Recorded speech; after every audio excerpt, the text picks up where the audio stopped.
একটা হাদিস মনে রাখবেন, যারা এগুলোর সাথে সম্পৃক্ত, যারা গাঁজার সাথে সম্পৃক্ত, যারা হিরোইনের সাথে সম্পৃক্ত, যারা এই সকল দ্রব্যের সাথে সম্পৃক্ত, মদ খান, এই খান সেই খান, নেশা করেন, তাদের উদ্দেশ্যে একটা হাদিস। প্রতিবার খাবার আগে এই হাদিসটা ভাববেন, কল্পনা করবেন।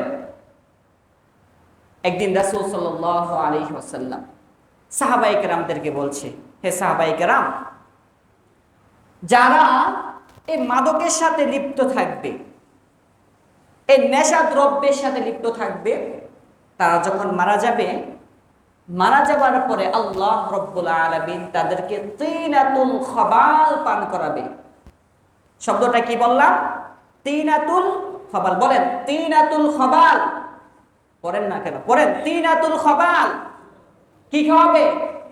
তিনাতুল খবাল খাওয়াবে। তো সাহাবায়ে প্রশ্ন করলো, ইয়া রাসূলুল্লাহ, তিনাতুল খবাল আবার কি? এই শব্দ তো আগে কখনো শুনি নাই। এই তিনাতুল খবাল মানে কি? যে জিনিসটা তাদেরকে খাওয়ানো হবে। তখন রাসূল সাল্লাল্লাহু আলাইহি ওয়াসাল্লাম বলেন, এই তিনাতুল খবাল হচ্ছে যে যারা জাহান্নামে যাবে, জাহান্নামে আগুনে পুরার পর তাদের শরীর থেকে পচা রক্ত, দুর্গন্ধযুক্ত পুঁজ যে বের হবে, এগুলো পাত্রের মধ্যে করে দুনিয়ার জীবনে যারা গাঁজা খেত, যারা মদ খেত, যারা ইয়াবা খেত, যারা বড়ি খেত, এগুলো খেত, তাদেরকে ওই সময় এগুলো খাওয়ানো হবে। নাউযুবিল্লাহ।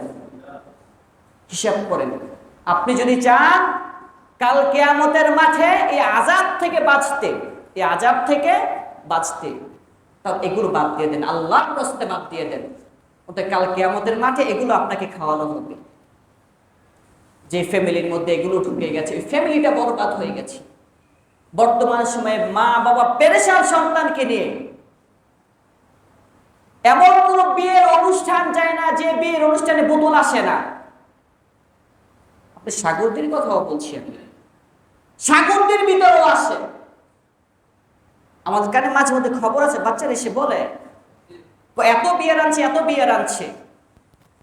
ওই বিয়ের মধ্যে যারা সদস্য আছে, যারা আছে, তাদের উপর আল্লাহর লানত, তাদের উপর গজব পড়বে।